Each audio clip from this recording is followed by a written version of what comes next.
open your Bibles up with me today to Luke chapter 19. We've got just a few short verses today, verses 45 through 48. But there's really a lot here to unpack as we are quickly approaching the final days of Jesus' earthly life. His ministry is coming to an end, and he is about to lay down his life as a ransom for many. But before we get to the crucifixion, there are some very important events that take place. Events that many of you are familiar with. And as we've studied, if you were with us last Sunday, we see Jesus' triumphal entry into Jerusalem as he humbly rides in on a young donkey. We see that the crowds were ecstatic in welcoming their king and Messiah by waving the palm branches and expressing their praise and adoration for him. But as we look at this excitement, and we talked about last week and we unpacked together, as all of this excitement was rooted in wrong expectations. As I've said numerous times, and maybe you're just tuning in today for the first time, but I want to keep this in front of you and keep this in your mind as we read this account.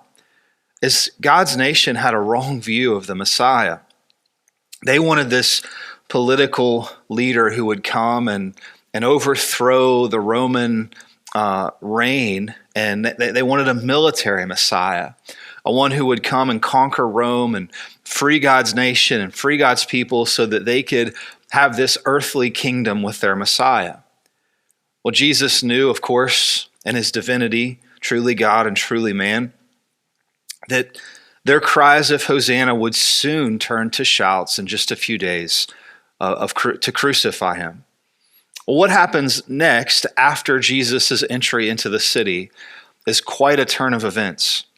From Jesus showing his deep emotions, as we read in the text previously, by his weeping over Jerusalem and for their unbelief, to now another emotion, a righteous anger towards the temple, towards the people in the temple, exploiting God's people by lying and cheating and stealing. Let's get into the first part of our text so that we can see what happens. Let's go to verses 45 through 46. This is God's word, and it says this. And he entered the temple and began to drive out those who sold, saying to them, "It is written, my house shall be a house of prayer, but you have made it a den of robbers." Well, let's kind of stop there for a moment, and let's really set the stage for exactly what is going on here. There are thousands and thousands and thousands of people gathered for the Passover here in Jerusalem. And every Jew was required to offer a sacrifice. Well, many of them had traveled quite a distance to get there. So they didn't want to travel with the animal that they were going to bring to sacrifice, a goat, a lamb, a bird. They knew that when they arrived, that they could purchase an animal in the city. So the question becomes, what happens as a result of this dynamic? People not bringing their sacrifices, but purchasing one when they get there.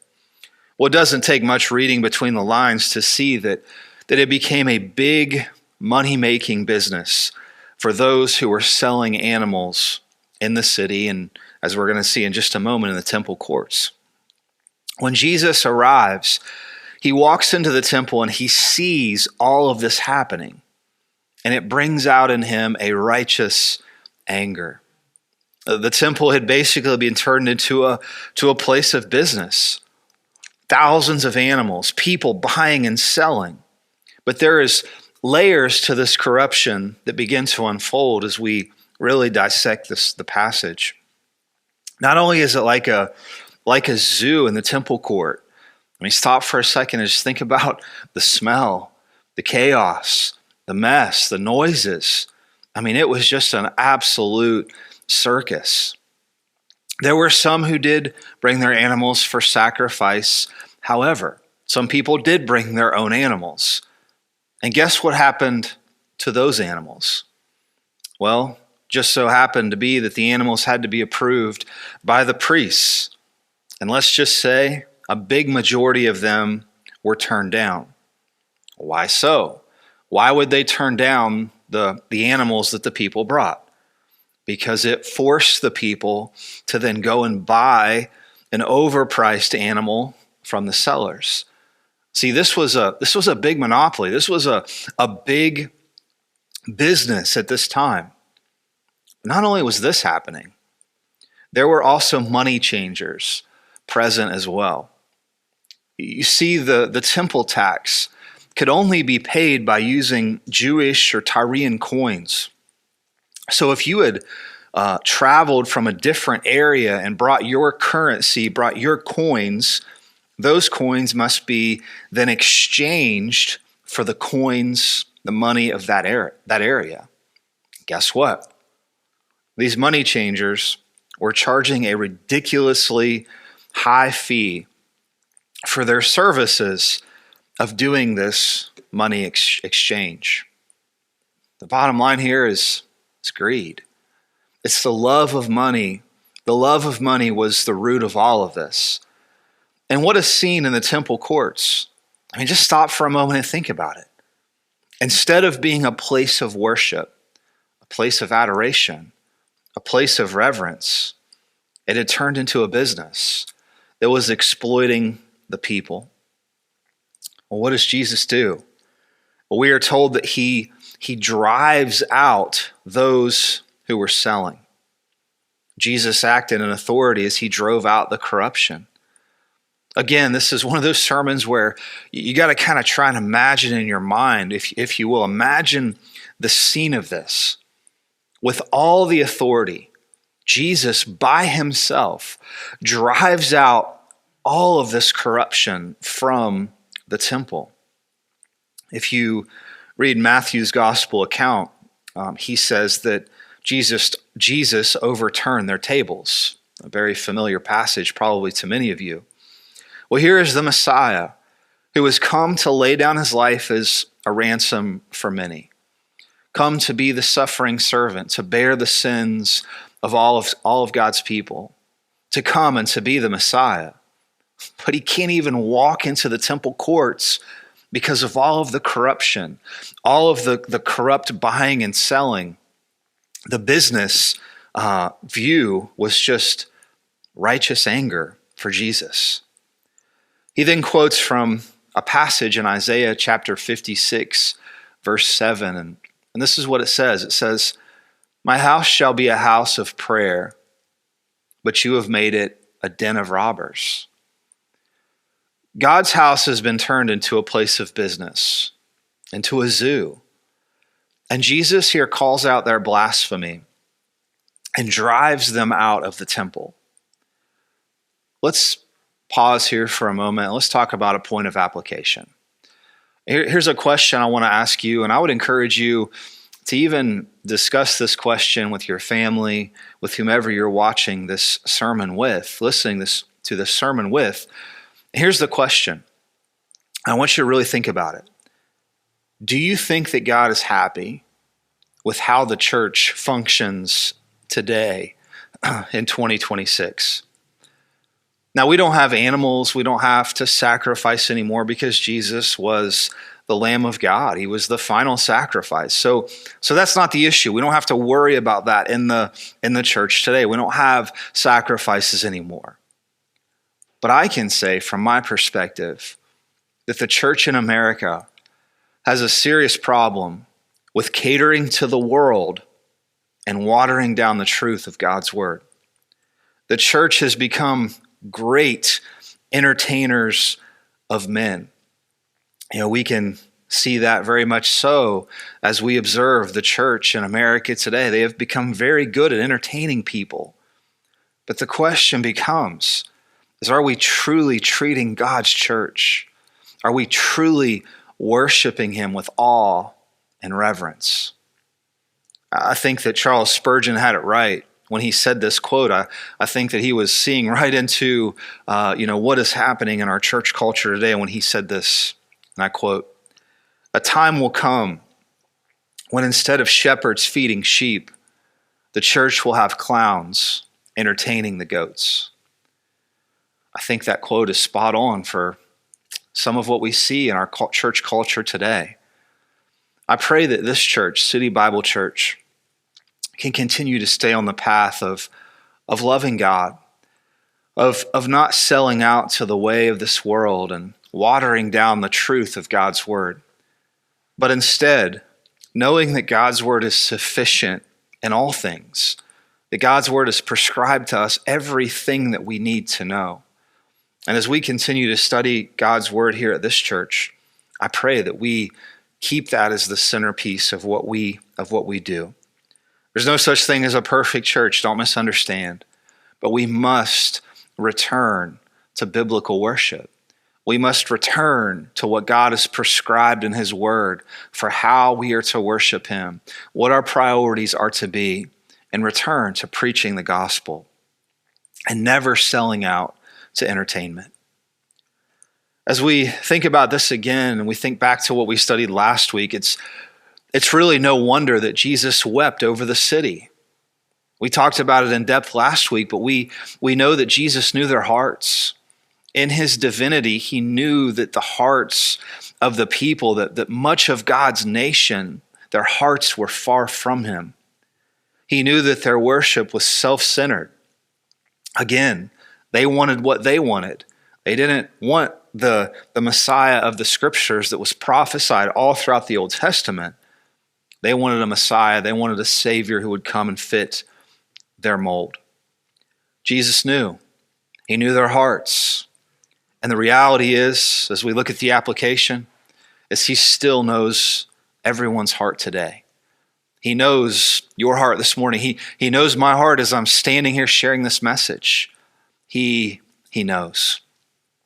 Well, after all of this, we read our closing verses in verses 47 through 48. It says this, "And he was teaching daily in the temple.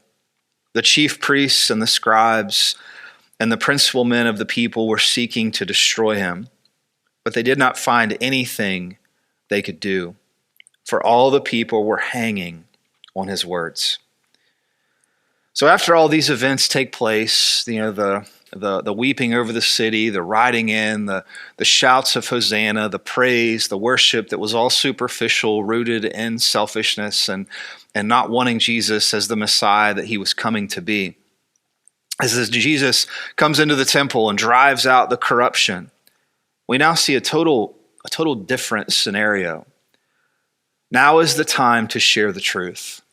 Jesus is here preaching the gospel, sharing the good news of who he was and why he had come. For just a short time, the mockery of God's house, the mockery and the unbelief and the corruption of God's temple, of God's house, was now turned into a time of teaching from God's Son, Jesus. Jesus, for these few days, was doing exactly what he had come to do. And remember, we talked about this in depth as well. Jesus said, "I have come to seek and to save the lost." And in this moment, this is what Jesus is doing. He is continuing to seek and to save the lost, to share the truth of the gospel, and to preach this and to share this to those who are there. Matthew's gospel tells us that during this time, Jesus was also healing people. The blind and the lame, there was many people that he healed even in this moment, in these days. And as you really think about that reality, as Jesus was teaching and the people were, as it says, hanging on every word that he says, wouldn't you think that the chief priests and the scribes and the religious leaders would see and hear these things and be moved to faith and trusting in him, that he was the Messiah? And this must be God's Son. The way that he's speaking, we've never heard someone speak like this before. The truth that he's sharing, the miracles that we've seen, he must be the Messiah, so let's turn to him and trust in him. You would think so. You would think that would be the reality. But that's not what happened. Instead of moving to faith and repentance of sin, instead of seeing that their greatest need was this Messiah, Jesus, the only Messiah, that there wasn't a political military leader who was coming, that they needed a Messiah who was going to come and pay for their sins. That's not what happened. Instead of moving to faith and repentance, they moved into deeper anger and a deeper hatred for Jesus. As you know, on the timeline of Jesus' life and his earthly ministry, that in just a few short days, their anger would then be a contagious anger that we would see come from most of the people. As we will see and we will study it, people would turn on Jesus and will be screaming for his death, for his crucifixion. So back to this moment. In this moment, as Jesus is teaching and the crowds are hanging on to his words and he's healing people, as bad as they wanted to destroy Jesus and rid him from their lives, in that moment, they couldn't. They couldn't because it wasn't Jesus's time. His time for the cross had not yet come. Although it was just a few short days away, it was not his time. God's timing had not come to fruition. It was not the time for him to lay down his life yet. And he would lay down his life on his own accord. But also, there's another reason. They also couldn't because the people were listening to him. They were hanging on his words, meaning they were dialed in. They were intentionally listening to every single word that came out of his mouth. And of course, there was people there who trusted in him, but a majority of the people did not. I think oftentimes we read these familiar accounts in Scripture, of the days leading up to Jesus' life, of the triumphal entry into the city, and Jesus overturning the tables and driving out the corruption. We read accounts like this and we say, I can't believe that they rejected him. How did they miss it? They heard him speak. They saw the miracles. How could they deny him? Well, their hearts were hard. Their hearts were dark. Their hearts had the wrong expectations of the Messiah. I really can't say anything else as we close up this passage today other than just being a faithful pastor and asking you and pleading of you to turn your life to Christ today, to come to him in faith and repentance, to see that he is the Son of God, that he came to live the perfect life that you cannot live. And our faith in that finished work of Jesus Christ, his death, his burial, his resurrection, is our only hope. Pray today that you and your family would see the urgency of the gospel, that you would, as we've said the last few weeks, have the right understanding of the Jesus of Scripture, not what the culture says, not what your feelings say, but what Scripture says about who Jesus is.